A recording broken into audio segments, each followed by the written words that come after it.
नमस्ते। आज हम बात करेंगे उन कमाल के टूल्स की जो विज्ञान हमें दे रहा है।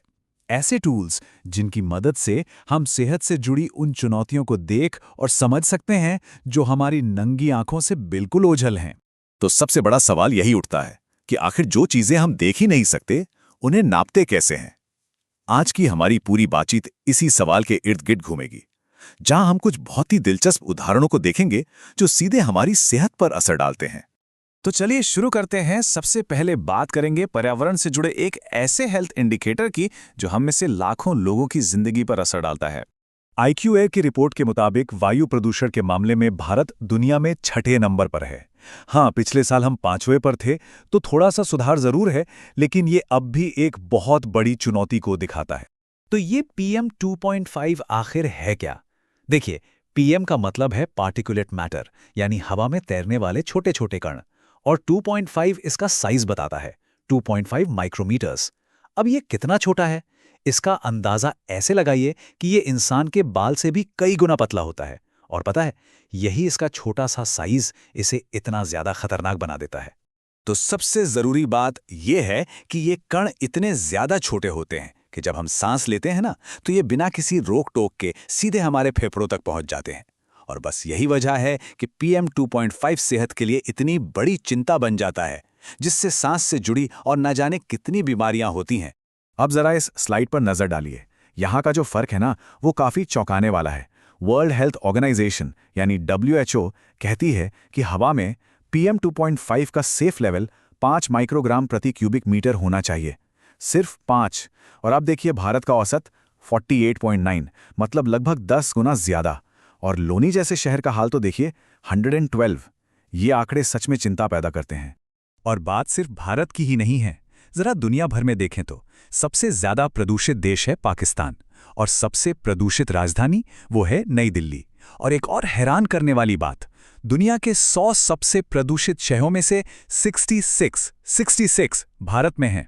तो अभी तक हमने बात की एक बहुत बड़ी पर्यावरण से जुड़ी समस्या की। अब चलिए थोड़ा गियर बदलते हैं और एक बिल्कुल पर्सनल यानी व्यक्तिगत स्वास्थ्य समाधान की तरफ बढ़ते हैं।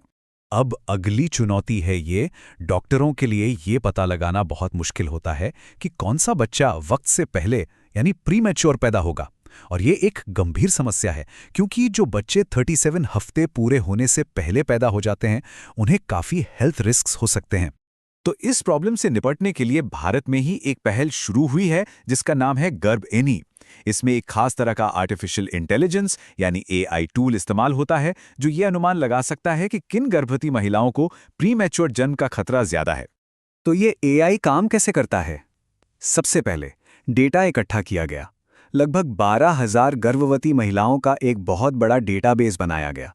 फिर इस AI टूल ने उनकी health history, ultrasound reports, blood tests, सब कुछ एनालाइज किया। इस एनालिसिस के बाद सिस्टम उन महिलाओं की पहचान करता है जिन्हें सबसे ज़्यादा खतरा है। और इससे होता यह है कि डॉक्टर्स उन हाई रिस्क महिलाओं पर शुरू से ही ज़्यादा ध्यान दे पाते हैं, उन्हें बेहतर देखभाल दे पाते हैं। और ये जो 12,000 का आंकड़ा है ना, ये बहुत इम्प्रेसिव है। इतने बड़े पैमाने पर डेटा होना ही एक AI मॉडल को सटीक और कारगर बनाता है। और आपको बता दूं, ये दक्षिण एशिया में अपनी तरह का सबसे बड़ा प्रेगनेंसी डेटाबेस है। तो ये दोनों टूल्स, एक हवा को मापने वाला और दूसरा बच्चे के जन्म की भविष्यवाणी करने वाला, भले ही अलग अलग लगें, लेकिन इनका मकसद एक ही है, हमारे स्वास्थ्य की रक्षा करना। देखिए, PM 2.5 को मापना एक पूरी आबादी के स्तर की समस्या है। इसका डेटा पर्यावरणीय है और इसका लक्ष्य पब्लिक पॉलिसी में सुधार लाना है। वहीं दूसरी तरफ गर्भएनी ये एक व्यक्तिगत स्तर की समस्या पर फोकस करता है। इसका डेटा मेडिकल है और इसका लक्ष्य व्यक्तिगत देखभाल देना है। मतलब एक बड़े पैमाने पर काम कर रहा है और दूसरा बिल्कुल निजी स्तर पर। तो आखिर में बस यही सवाल मन में आता है कि जैसे जैसे ये टूल्स और भी पावरफुल होते जाएंगे, चीज़ों को मापने और उनकी भविष्यवाणी करने की हमारी ये काबिलियत आने वाले कल में स्वास्थ्य के पूरे लैंडस्केप को कैसे बदल कर रख देगी। इसी सोच के साथ आज यहीं रुकते हैं। सोचते रहिएगा।